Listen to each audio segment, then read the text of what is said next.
Tuhan Yesus.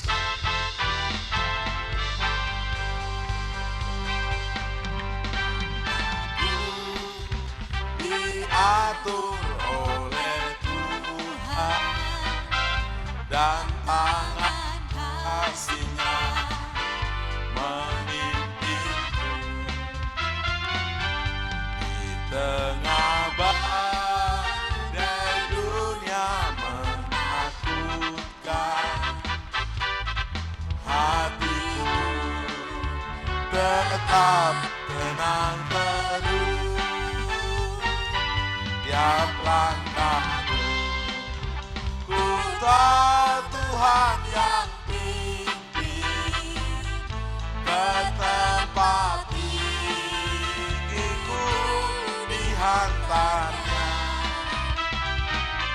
Hingga sekali nanti aku tiba di rumah Bapa surga yang bakal.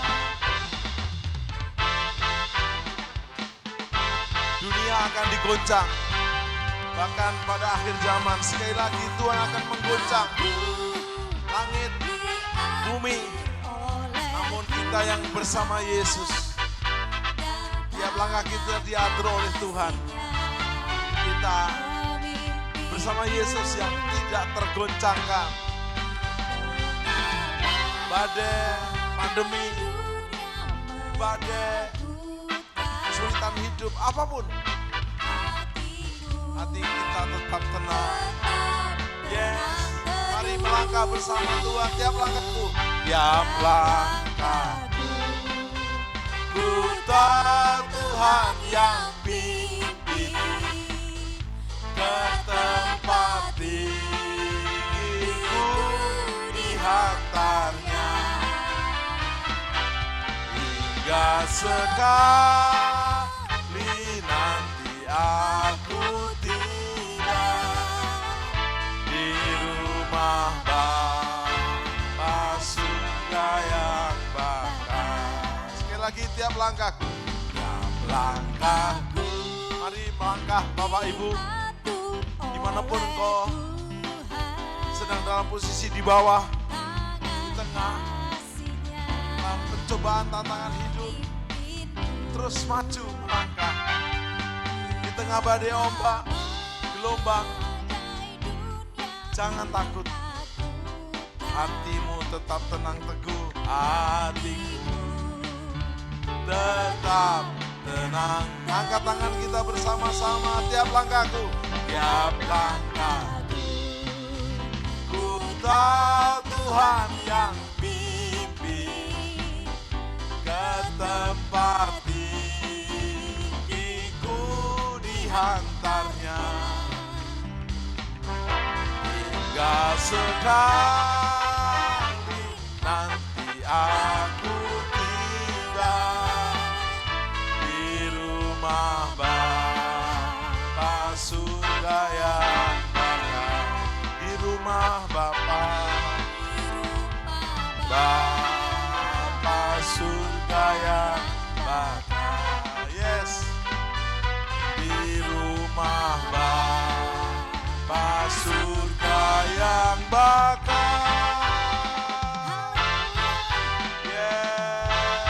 Tepuk tangan bersama-sama.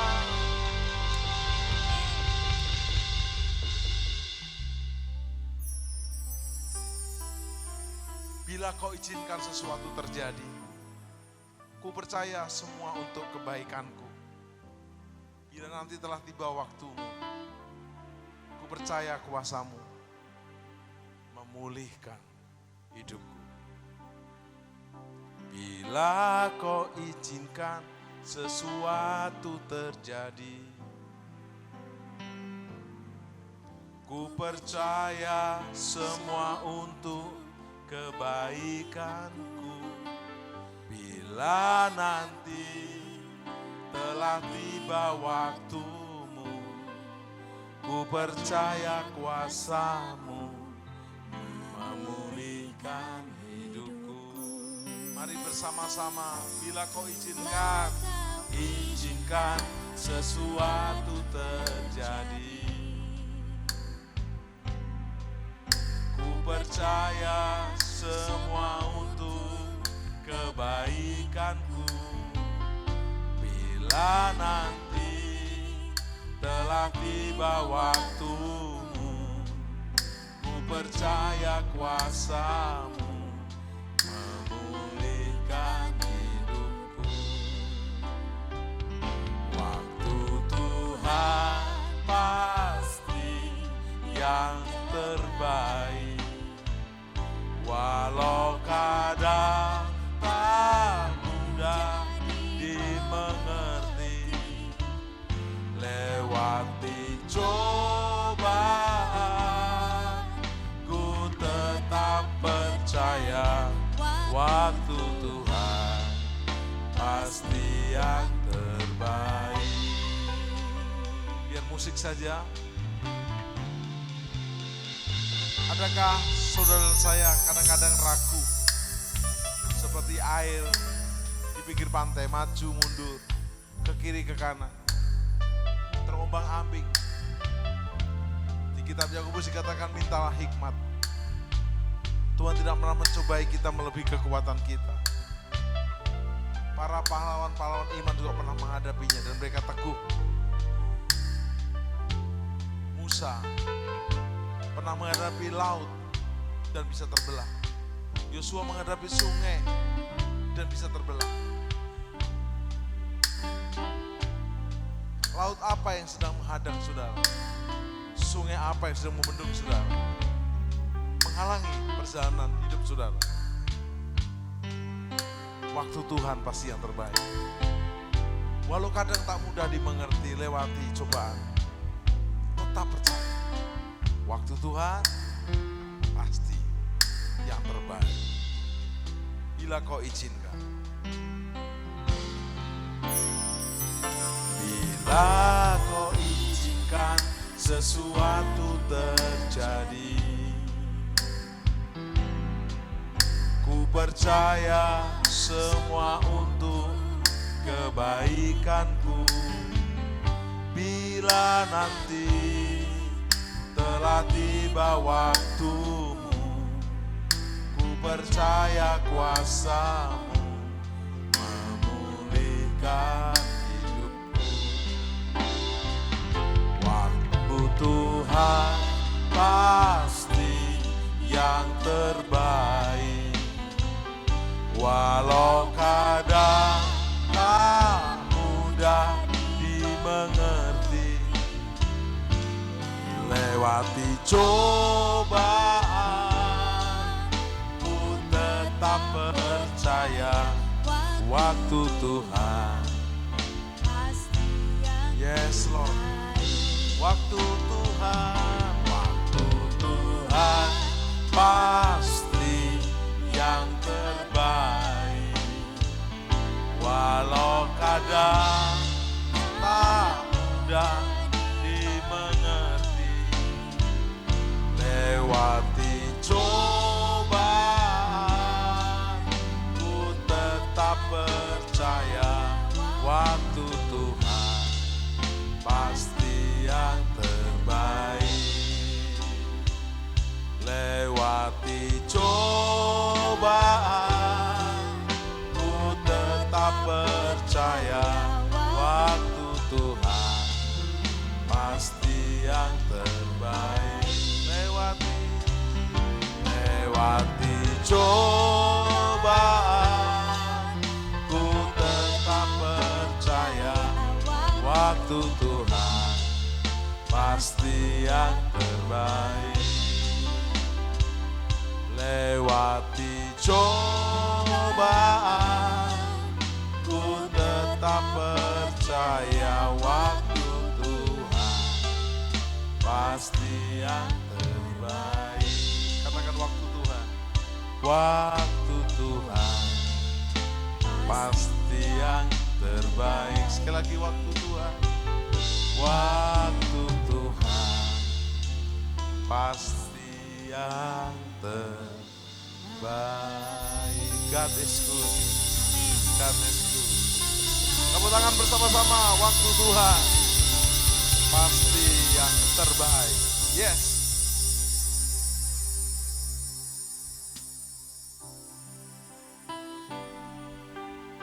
Bersama malaikat di surga, nyanyikanlah kidung pujian. Bermazmur bagi Tuhan. Muliakan nama Tuhan.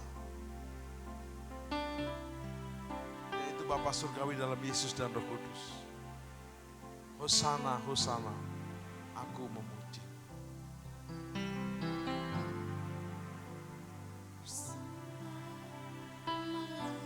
Sama malaikat di surga, nyanyikan kidung pujian. Nyanyikan kidung pujian. Bermazmur bagimu, muliakan namamu.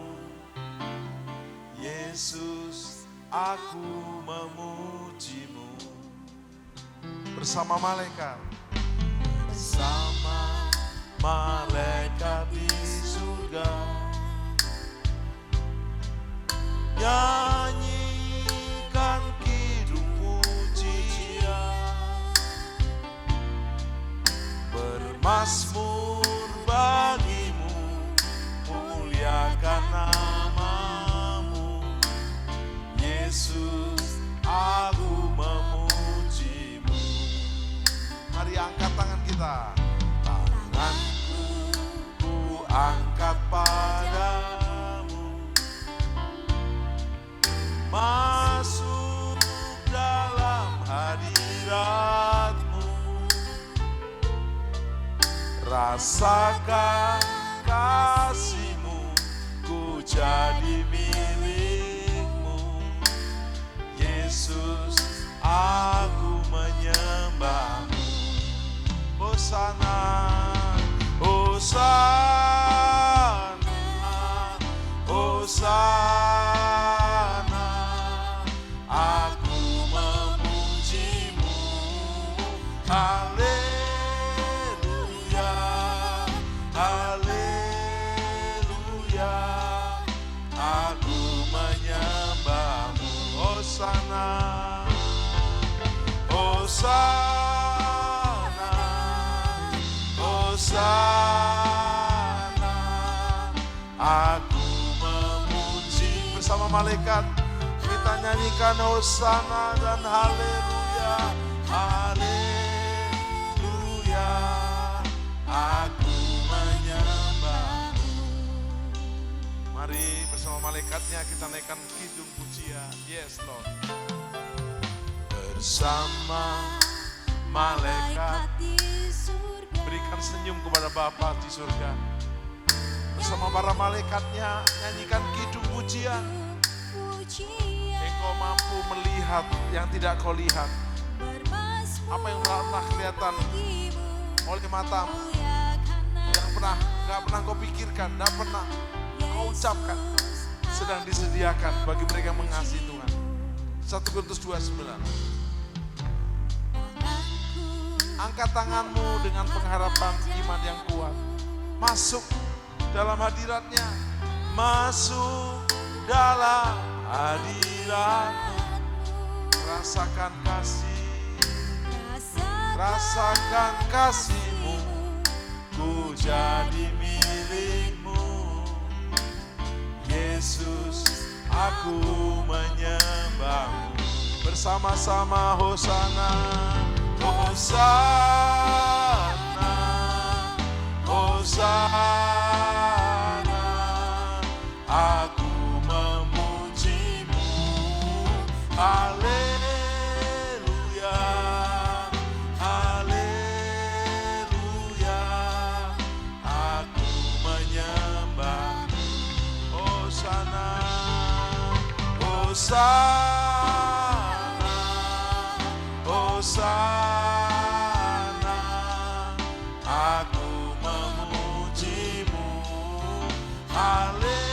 Haleluya, haleluya,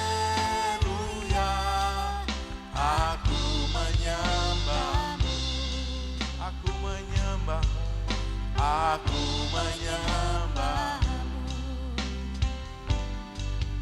Aku menyembahmu.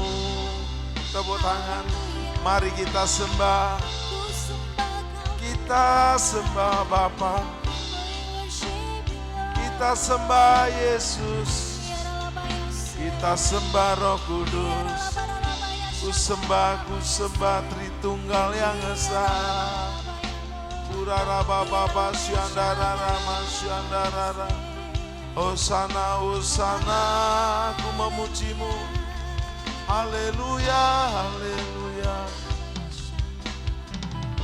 Aku menyembahmu selama-lamanya.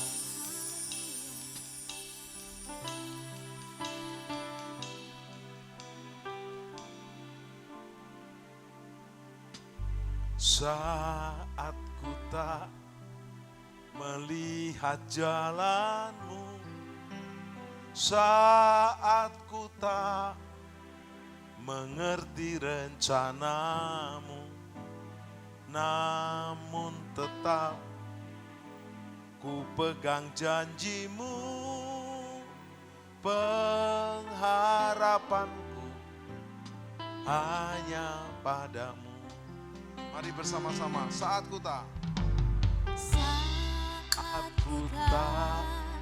melihat jalanmu, saat ku tak mengerti rencanamu, namun tetap ku pegang janjimu, pengharapanku hanya padamu. Lambaikan tangan saudara. Hatiku sakitmu bisa disembuhkan. COVID-19 lenyap. Sakit bawaan lenyap.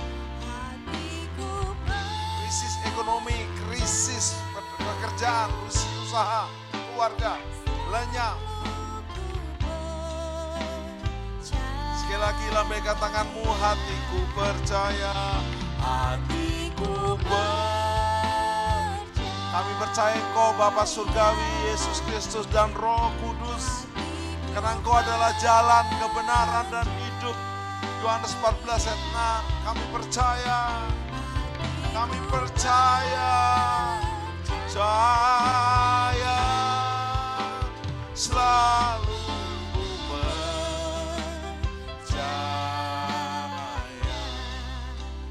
Selalu ku percaya,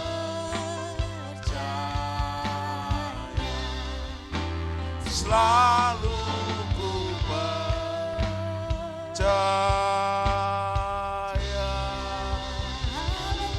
selalu ku percaya. Yang percaya lambaikan tanganmu. Hatiku percaya Yesus adalah jalan, hatiku percaya Yesus adalah kebenaran, Yesus adalah kehidupan. Maka kami bersama seisi rumah kami, seperti Kisah Rasul 16 ayat 31, diselamatkan. Selalu ku percaya, percaya kepada Allah Bapa bersama Yesus dan Roh Kudus, sekarang sampai selama-lamanya. Amin.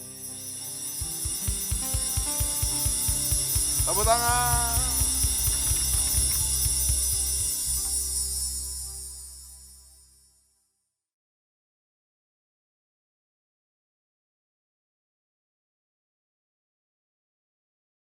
Shalom semua. Pada Voice of Pentecost kali ini kita akan membahas mengenai apakah orang yang belum dibaptis Roh Kudus dapat dipakai oleh Tuhan. Bunda Teresa adalah seorang biarawati Katolik Roma yang menggoncang dunia karena pelayanannya terhadap kaum papa yang terpinggirkan karena penyakit kusta, AIDS, dan TBC. Bahkan dunia pun mengakui pelayanannya dengan menyematkan hadiah Nobel Perdamaian di tahun 1979. Martin Luther, seorang reformator gereja yang menggoncang keadaan gereja yang kelam pada masanya. Adapun Billy Graham, seorang penginjil dari Amerika Serikat yang saat mengadakan KKR dapat mengundang jutaan orang. Bahkan beliau dianggap sebagai salah satu pemimpin Kristen paling berpengaruh di abad ke-20 ini. Sejujurnya kita tidak benar-benar tahu dengan jelas apakah para raksasa iman di atas pernah mengalami baptisan Roh Kudus dengan tanda awal berbahasa roh. Sejarah pun tidak pernah mencatatnya. Maka timbullah pertanyaan, mengapa perlu seseorang dibaptis dengan Roh Kudus dengan tanda awal berbahasa roh? Jika seseorang yang belum pernah dibaptis Roh Kudus atau mungkin sudah pernah, tapi tidak secara nyata menunjukkannya seperti para tokoh tersebut, tetap dipakai Tuhan secara dahsyat. Pengakuan iman GBI berkata bahwa baptisan Roh Kudus adalah karunia Tuhan untuk semua orang yang telah disucikan hatinya. Tanda awal baptisan Roh Kudus adalah berkata-kata dengan bahasa roh, sebagaimana diilhamkan oleh Roh Kudus. Teologi Pentakosta sangatlah menekankan tentang pengalaman dibaptis dengan Roh Kudus sebagai suatu hal yang terpisah dari karya keselamatan Kristus yang bertujuan untuk penyelesaian amanat agung. Kisah Para Rasul 1 ayat 8 mencatat, tetapi kamu akan menerima kuasa kalau Roh Kudus turun ke atas kamu. Dan kamu akan menjadi saksiku di Yerusalem dan di seluruh Yudea dan Samaria dan sampai ke ujung bumi. Kata kuasa di ayat tersebut berasal dari bahasa Yunani dunamis yang diterjemahkan juga sebagai dinamit, sesuatu yang memiliki daya ledak yang tinggi. Dengan kata lain, kuasa ini adalah kuasa yang sangat besar, yang dimana dengan kuasa ini amanat agung Tuhan Yesus pasti terselesaikan. Sangatlah menarik untuk disimak bahwa sesaat sebelum Tuhan Yesus terangkat ke surga, ia berpesan agar para murid tidak meninggalkan Yerusalem dan menyuruh mereka tinggal di sana sambil menantikan janji Bapa. Apakah janji Bapa yang dimaksud tersebut? Janji Bapa yang dimaksud Tuhan Yesus adalah bahwa para murid akan dibaptis dengan Roh Kudus. Poin penting untuk kita garis bawahi di sini adalah bahwa baptisan Roh Kudus adalah janji Bapa untuk semua orang percaya. Selanjutnya di Kisah Para Rasul pasal kedua adalah peristiwa turunnya Roh Kudus ke atas para rasul yang lebih kita kenal dengan peristiwa Pentakosta, di mana para rasul mulai berkata-kata dengan bahasa-bahasa lain seperti yang diberikan oleh Roh itu kepada mereka untuk mengatakannya. Dari sini dapat kita lihat bahwa janji Bapa tentang baptisan Roh Kudus selalu disertai dengan pengalaman karunia berbahasa roh. Dari peristiwa tersebut kita melihat dengan jelas bahwa ada perbedaan antara menerima Roh Kudus dengan dipenuhi Roh Kudus atau dibaptis dengan Roh Kudus. Setiap orang yang telah menerima Yesus sebagai Tuhan dan Juru Selamat, maka Roh Kudus berdiam di dalam dirinya. Bapa memberikan Roh Kudus di dalam hati kita sebagai jaminan dari semua yang telah disediakan untuk kita, yaitu anugerah keselamatan. Rasul Paulus pun menjelaskan di dalam 1 Korintus 6 ayat 19. Atau tidak tahukah kamu bahwa tubuhmu adalah bait Roh Kudus yang diam di dalam kamu? Roh Kudus yang kamu peroleh dari Allah dan bahwa kamu bukan milik kamu sendiri. Keberdiaman Roh Kudus di dalam hidup orang percaya memampukan seseorang untuk memiliki hidup yang menghasilkan buah roh.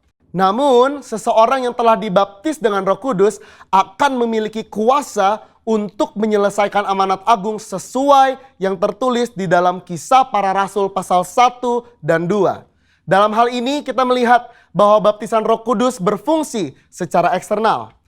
Alkitab juga mencatat dampak-dampak daripada baptisan Roh Kudus secara internal, antara lain sebagai berikut. Yang pertama, baptisan Roh Kudus mengubah kehidupan doa kita. Roma 8 ayat 26-27.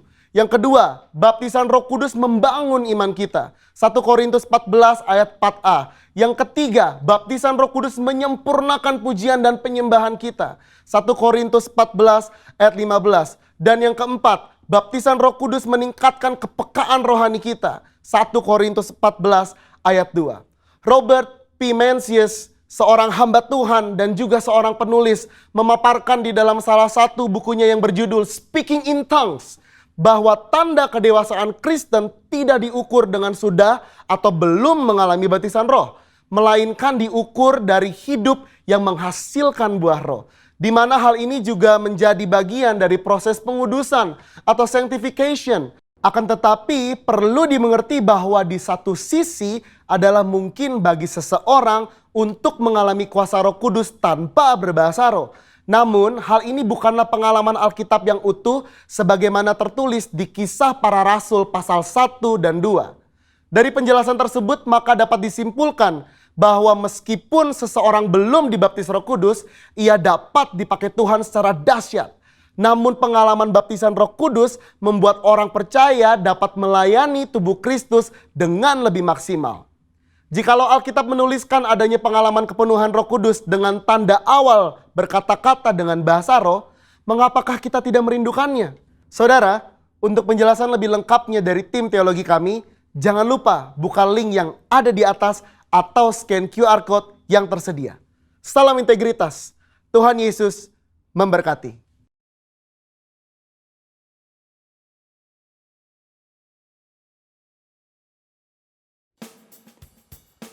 Apa yang dimaksudkan dengan Pentakosta ketiga?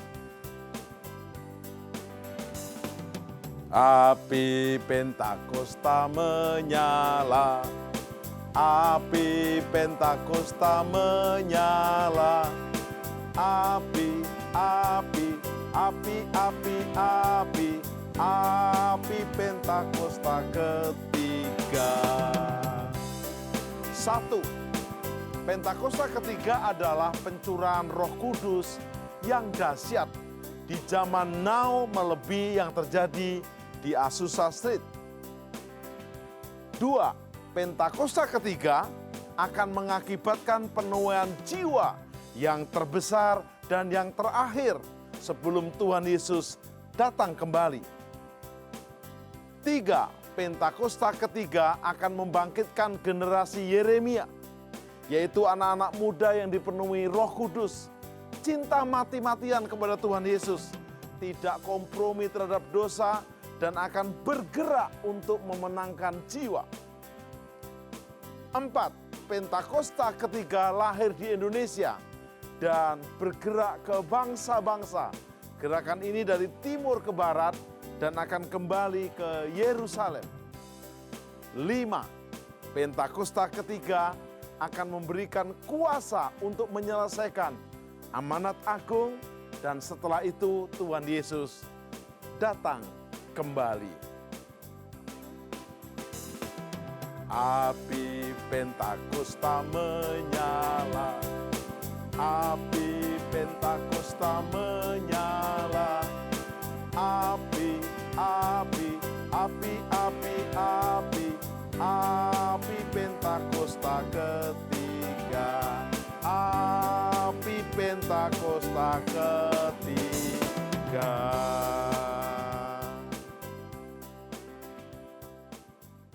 Sobat Miracle, Yesus adalah masternya miracle. Yesus dikandung, dilahirkan, dan bertumbuh besar karena miracle. Dan sepanjang perjalanan pelayanannya penuh dengan miracle. Dan miracle yang terbesar, dia mati di kayu salib menebus dosa kita umatnya. Lalu dia naik ke surga, nanti ada miracle yang lebih dahsyat. Dia akan datang menjemput kita di awan-awan. Dalam edisi Miracle Service saat ini, di era pandemi, kita akan coba kembali menggali kejadian-kejadian miracle yang terjadi di firman Tuhan. Saya diingatkan oleh firman Tuhan dalam Lukas 1 ayat 37. Sebab bagi Tuhan Allah tidak ada yang mustahil. Dan kita akan saksikan bagaimana kita bisa menerima inspirasi lawatan Tuhan, mengalahkan ketidakmungkinan. Lawatan Roh Kudus bisa memakai siapa saja dan menjamah siapa saja. Bahkan mengatasi ketidakmungkinan, mengalahkan ketidakmungkinan. Waktu jiwa-jiwa datang haus untuk dilawat, menerima pencurahan Roh Kudus yang tidak mungkin untuk semua orang, tapi bisa. Bahkan beberapa biasanya yang dilawat hanya beberapa orang, tapi bisa semua dilawat. Saya mau ingatkan kepada Bapak Ibu Saudara, Sobat Miracle, ketidakmungkinan selama kita hidup selalu ada. Dia adalah hari-hari yang menemani kita. Sejak lahir, ketidakmungkinan ada di depan kita. Bertumbuh, jadi anak, remaja, dan dewasa, ketidakmungkinan mengelilingi kita. Tetapi ingat, kau sedang bersama Tuhan Allah yang baginya nggak ada yang mustahil. Sobat Miracle, setelah kita menyaksikan lawatan Roh Kudus yang tidak mungkin bagi beberapa orang, bisa terjadi atas semua orang yang percaya. Yesus sendiri berkata, kalau kita yakin, kita percaya, kita akan mengalahkan ketidakmungkinan. Buat orang kaya, orang miskin, orang kota, orang desa, pejabat, rakyat biasa, ketidakmungkinan selalu ada. Bahkan di era pandemi yang semakin merajalela. Tapi saya ajak Bapak Ibu Saudara jangan larut dalam pandemi ini. Mulai pegang firman, Lukas 1:37, bagi Tuhan tidak ada yang mustahil.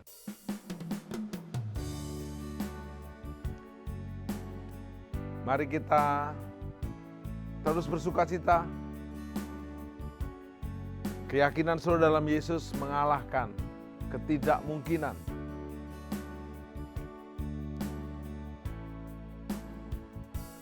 Ku yakin saat kau berfirman, ku menang saat kau bertindak. Hidupku hanya ditentukan oleh perkataanmu. Ku aman karena kau menjaga. Ku kuat karena kau menopang.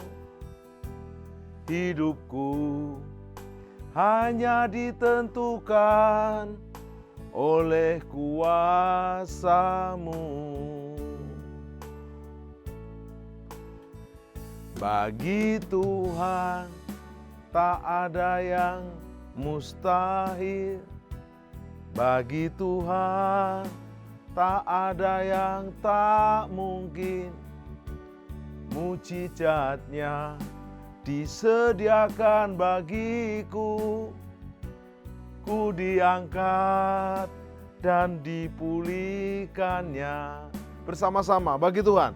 Bagi Tuhan tak ada yang mustahil. Bagi Tuhan tak ada yang tak mungkin.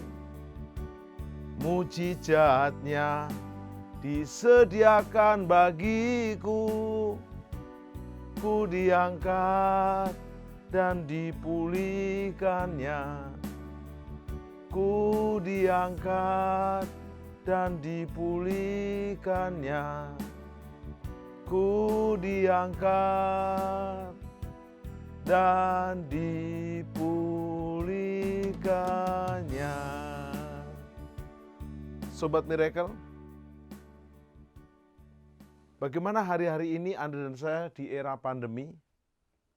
Pandemi karena virus, pandemi karena krisis ekonomi, pandemi karena kesulitan pekerjaan. Dan ini melanda seluruh dunia. Tapi kita dengan memegang firman, kita akan mengalahkan ketidakmungkinan. Seperti kita saksikan dalam klip awal tadi, mengapa kita sering menghadapi ketidakmungkinan? Karena kita memang makhluk terbatas. Manusia memang makhluk yang paling sempurna di antara makhluk lainnya. Tapi tetap manusia adalah makhluk yang terbatas. Tetapi kita bersama Yesus yang tak terbatas. Lukas 1:37 berkata, sebab bagi Tuhan Allah tidak ada yang mustahil. Tidak ada yang tidak mungkin. Mari kita membuat list hari-hari ini. Apa yang tidak mungkin di hari-hari ini di era pandemi? Kesehatan Pak penting. Kami sedih beberapa keluarga, saudara kena COVID dan harus berangkat duluan ke rumah Bapak. Yang sudah berangkat bukan urusan kita. Orang tidak dinilai dari bagaimana dia mati, tapi bagaimana dia hidup. Atau nanti waktu sangkakala berbunyi, orang yang sudah mati duluan dalam Kristus akan dibangkitkan lebih dahulu. Jadi, yang esensial adalah apakah yang mati itu dalam Tuhan. Jelas berbagailah orang yang mati ya dalam Tuhan. Jangan kita urus yang udah mati dalam Tuhan, oke. Tapi kita yang masih hidup, jangan mati duluan sebelum mati beneran. Mati semangatmu karena ketidakmungkinan. Mati harapanmu, mati cita-citamu. Tidak mau kuliah lagi, tidak mau bekerja lagi, tidak mau membangun hubungan pertemanan untuk menuju jenjang pernikahan lagi. Anda hopeless. Anda give up. Ingat, ketidakmungkinan itu terjadi karena kita memang makhluk terbatas. Tapi bersama Bapa Surgawi dalam Yesus dan Roh Kudus, Allah Abraham, Allah Ishak dan Israel, tidak ada yang tidak mungkin. Di dalam Yohanes 15 Yesus berkata, akulah pokok anggur dan kamulah ranting-rantingnya. Ranting harus nempel sama pokok, tapi pastikan Anda nempel. Kita manusia yang makhluk terbatas, dipenuhi, dikelilingi dengan yang tidak mungkin, menjadi mengalahkan ketidakmungkinan karena kita bersama Tuhan Allah, yaitu Bapa Surgawi dalam Yesus dan Roh Kudus yang tak terbatas. Kita akan bongkar dari pengalamannya Daud. Daud meniti karir bukan dari akademi militer Israel, bukan.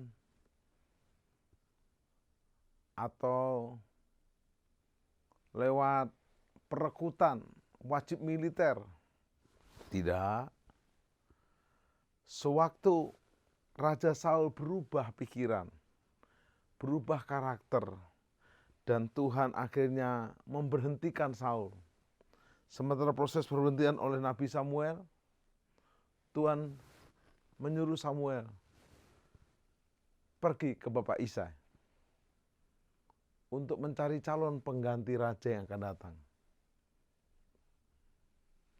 Waktu anak-anaknya sudah kumpul semua, justru Daud tidak dipanggil. Bapak Isai sibuk memanggil yang sepertinya kelihatan oke. Syama, Eliab, gede, tinggi, dan gagah tentara. Sampai Samuel pun sempat terkecoh. Jangan-jangan ini pengganti raja.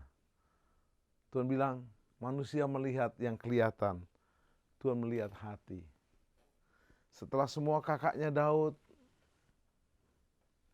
tidak ada yang diterima, maka Nabi Samuel tanya Bapak Isai, masih ada lagi anakmu? Ada, tapi masih kecil, ingusan, mungkin masih culun dan masih bau kencur. Sedang mengembalakan 3-4 ekor domba, mending mengembalakan 1000 domba. 3-4 ekor. Tapi kata Samuel, panggil dia. Kalau ikut kontestan penyanyi, lalu diseleksi, itu tereliminasi biasa. Ini Daud bukan tereliminasi. Bahkan tidak dipanggil. Nggak mungkin. Tapi Tuhan melihat hatinya Daud yang suka memuji dan menyembah Tuhan. Sertifikat dari surga untuk 2 orang di muka bumi ini hanya Yesus dan Daud. Bunyinya begini, inilah anakku yang kukasihi, kepadanya aku berkenan. Kisah Rasul 13 ayat 22 berkata, setelah Saul disingkirkan, Tuhan mengangkat Daud. Tentang Daud, Allah berkata, Daud adalah seorang yang berkenan di hatiku dan yang menyelesaikan segala kehendakku. Akhirnya Daud datang, pipinya kemerah-merahan, dan Tuhan berkata sama Samuel, ini orangnya, urapi dia. Tanpa babi buba, Samuel menuangkan minyak di tanduk di atas kepalanya Daud. Sejak hari itu 1 Samuel 16, Roh Allah berkuasa atas Daud. Ingat, besoknya tidak langsung raja Daud. Bahkan kejadian itu untuk disembunyikan, tidak boleh sampai tahu Raja Saul, bahaya. Besoknya masih gembala domba. Masih nggak dianggap oleh kakak-kakaknya Daud. Dianggap bau kencur, dianggap remaja ingusan. Tapi yang menarik, Daud mengalami pengalaman pribadi dengan Tuhan. Kalau Anda belajar Mazmur 23, Tuhan adalah gembalaku, takkan kekurangan aku. Itu pengalaman Daud dengan Tuhan.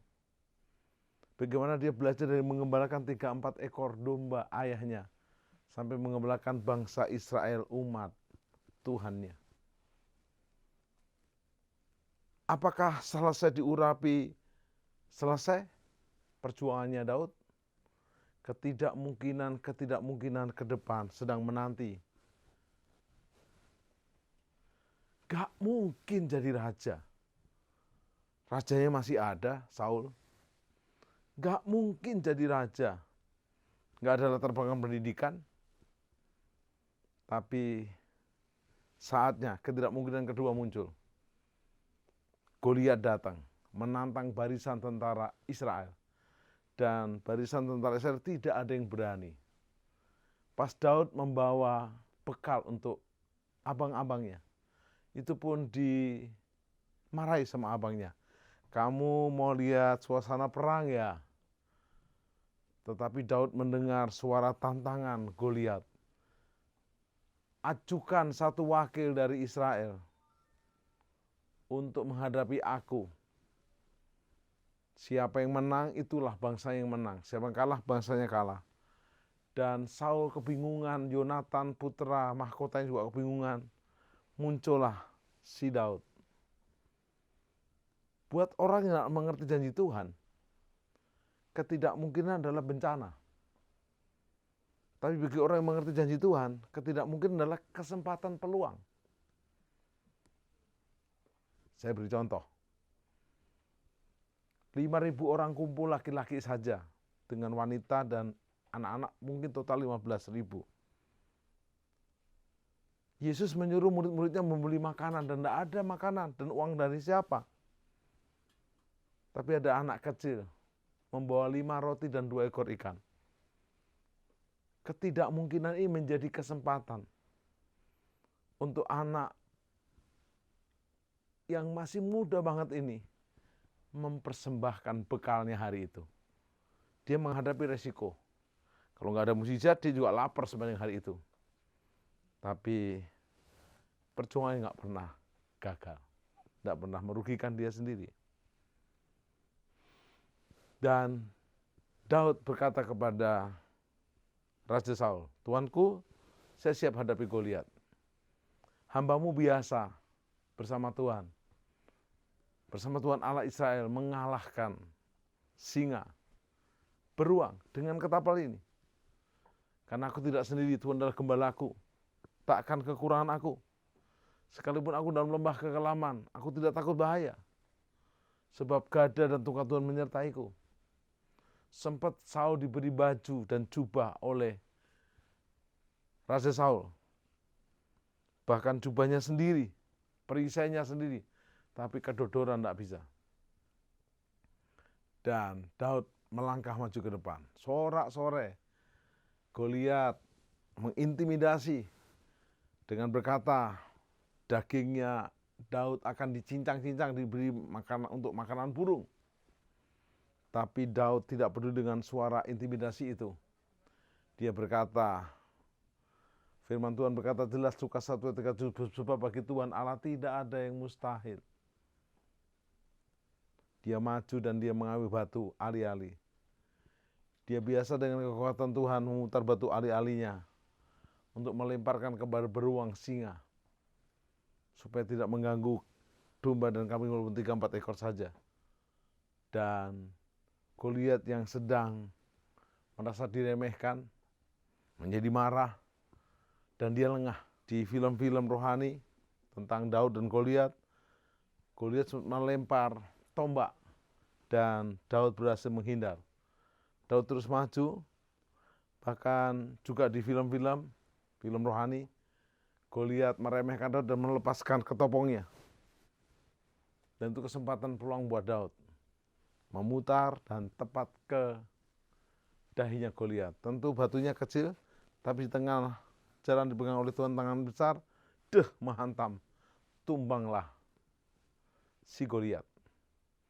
Lalu dengan pedangnya Goliat ditebasnya leher Goliat dan pasukan Israel berkemenangan.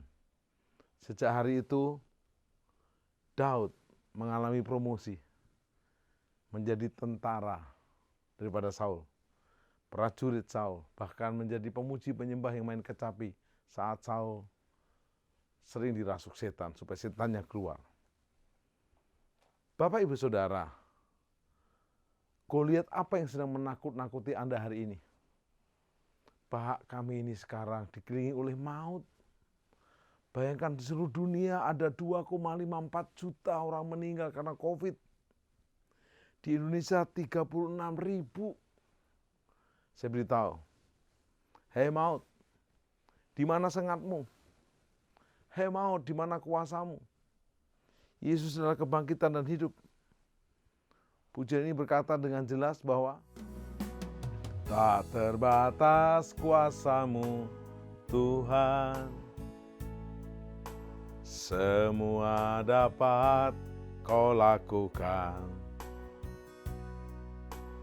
Apa yang kelihatan mustahil bagiku, itu sangat mungkin bagimu. Sama-sama, tak terbatas. Tak terbatas kuasamu Tuhan, semua dapat kau lakukan. Apa yang kelihatan mustahil bagiku, itu sangat mungkin bagimu. Di saat ku tak berdaya, kuasamu yang sempurna. Ketika ku percaya, mujizat itu nyata, bukan karena kekuatan, karena roh-Mu ya Tuhan. Ketika ku berdoa, mujizat itu nyata. Ketika ku berdoa, mujizat itu nyata. Ketika ku berdoa, mujizat itu nyata. Apakah setelah Daud mengalahkan Goliat selesai? Ketidakmungkinan itu tidak ada lagi? Oh, banyak. Ternyata setelah Daud dipercaya dan dipercaya oleh Raja Saul, perang menang. Ada nyanyian putih-putih Yerusalem.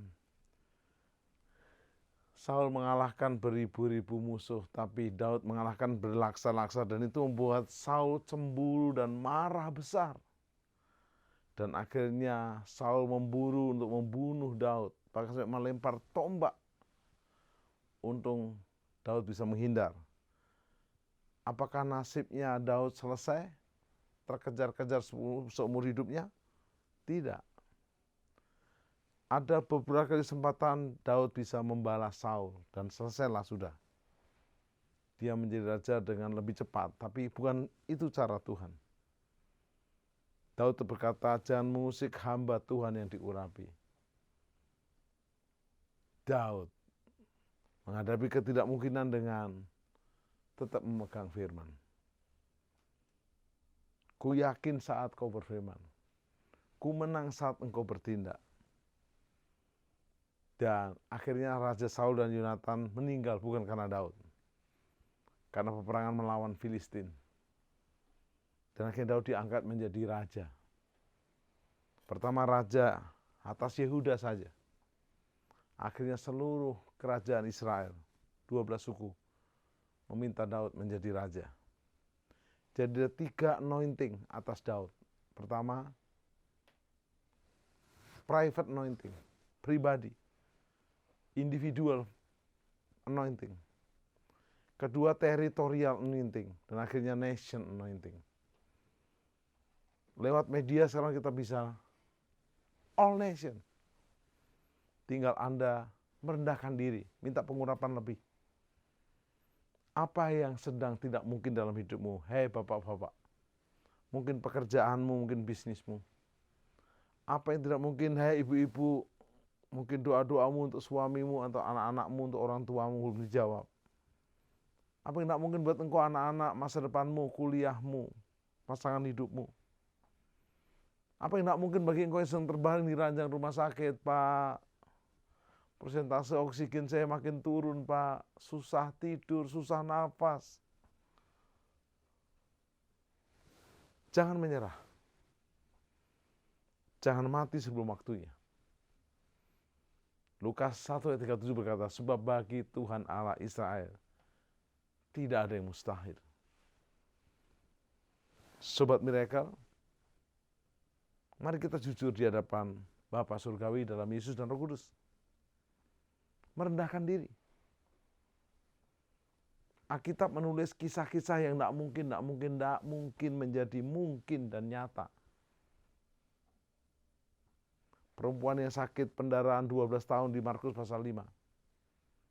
Seorang bapak yang lumpuh di kolam Bethesda Yohanes pasal 5, 38 tahun.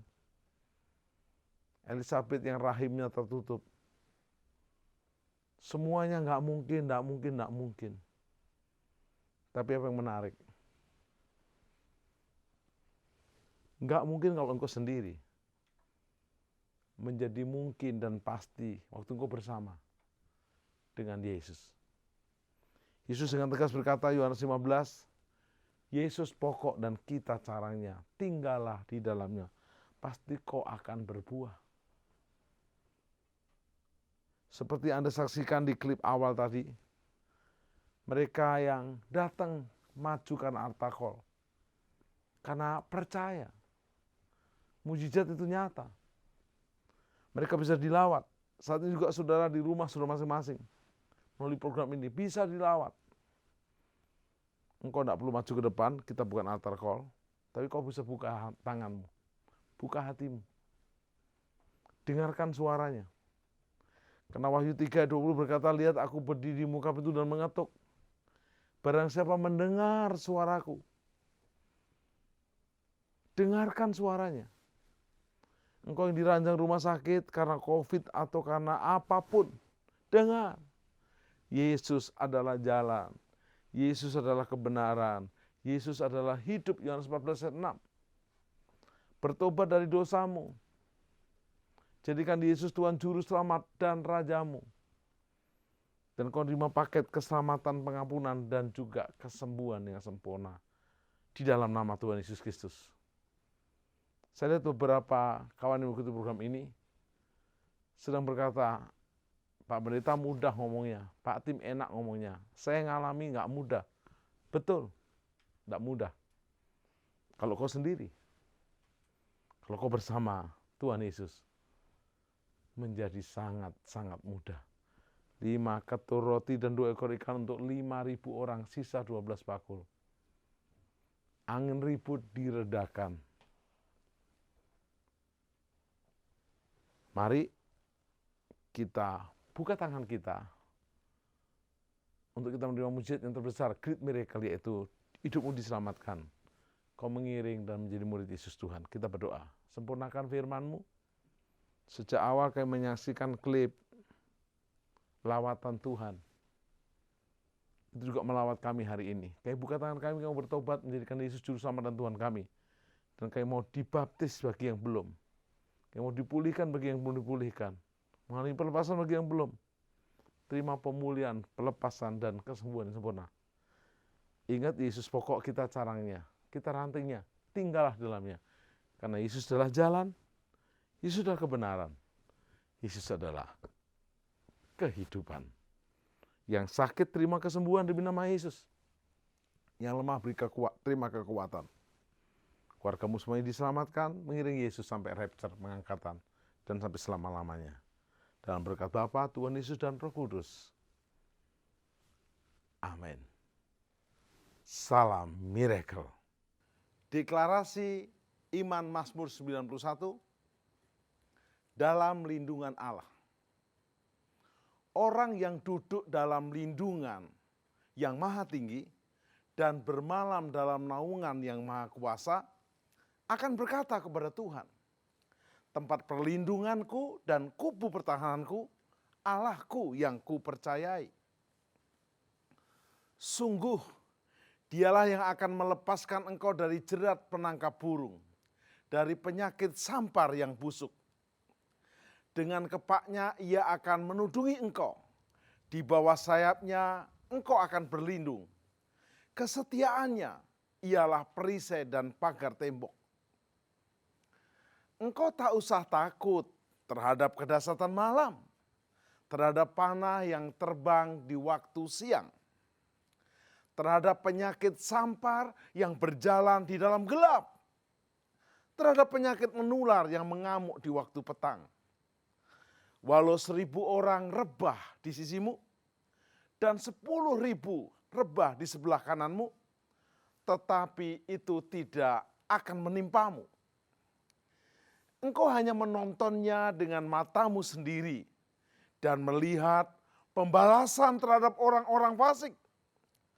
Sebab Tuhan ialah tempat perlindunganmu, yang maha tinggi telah kau buat tempat perteduhanmu. Malapetaka tidak akan menimpa kamu, dan tulah tidak akan mendekat kepada kemahmu. Sebab malaikat-malaikatnya akan diperintahkannya kepadamu untuk menjaga engkau di segala jalanmu. Mereka akan menatang engkau di atas tangannya, supaya kakimu jangan terantuk kepada batu. Singa dan ular tedung akan kau langkai. Engkau akan menginjak anak singa dan ular naga. Sungguh hatinya melekat kepadaku, maka aku akan meluputkannya. Aku akan membentenginya, sebab ia mengenal namaku. Bila ia berseru kepadaku, aku akan menjawab. Aku akan menyertai dia dalam kesesakan.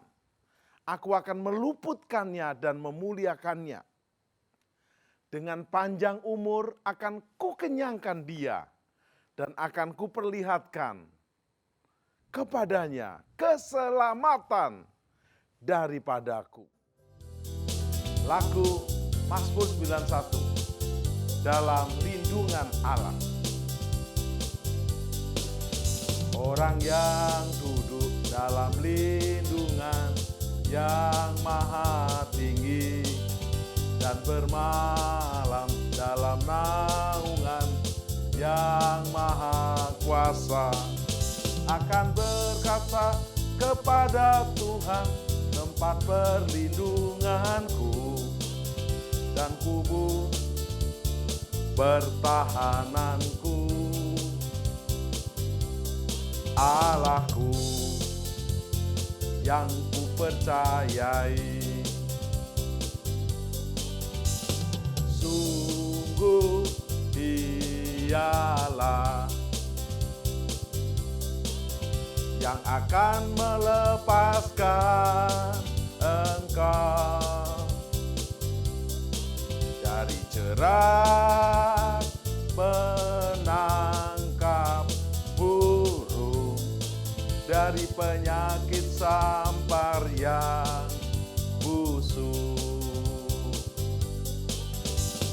Dengan kepaknya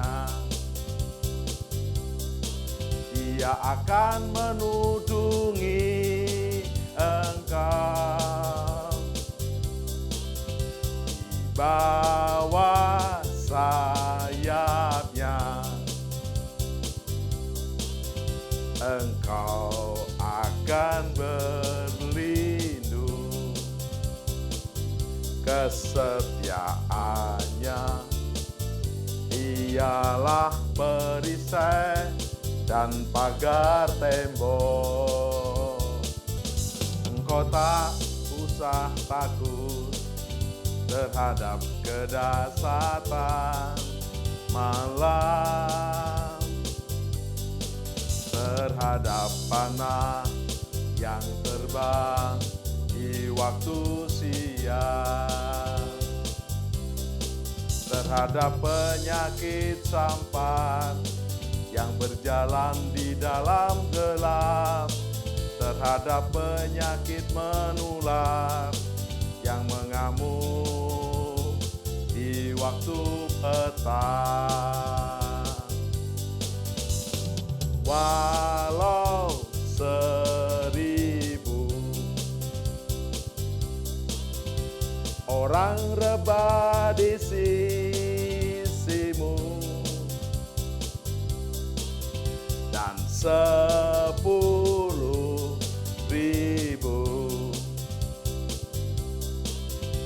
di sebelah kananmu,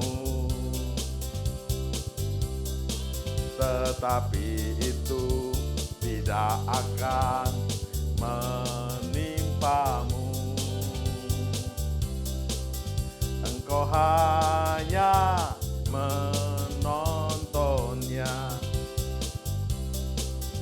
dengan matamu sendiri dan melihat pembalasan terhadap orang-orang fasik, sebab Tuhan ialah tempat perlindunganmu. Yang Maha Tinggi telah Kau buat tempat perteduhanmu.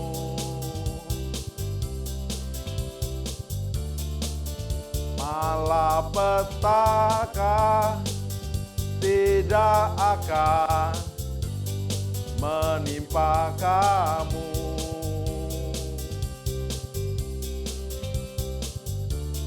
Dan tulah tidak akan mendekat kepada kemahmu.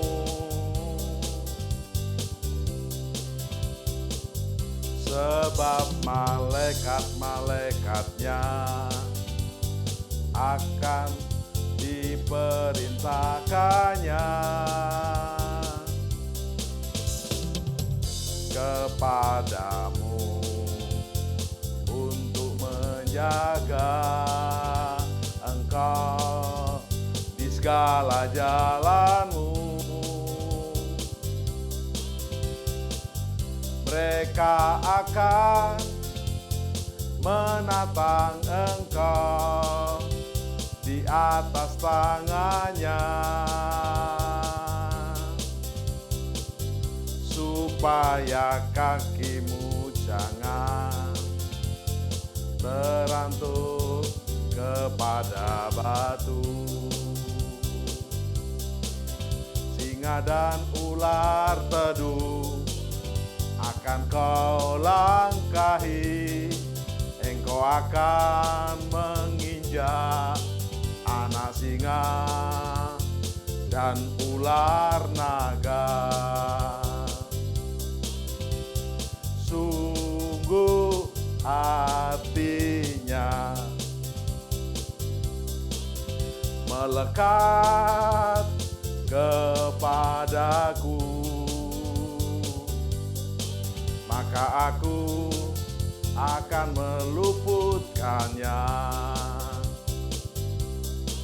Aku akan membentenginya, sebab ia mengenal namaku. Bila ia berseru kepadaku, aku akan menjawab. Aku akan menyertai dia dalam kesesakan. Aku akan meluputkannya dan memuliakannya.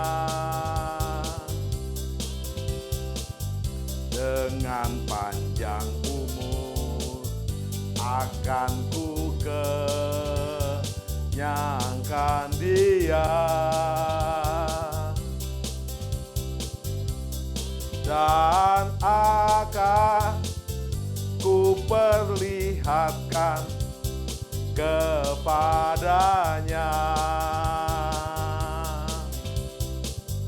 keselamatan daripada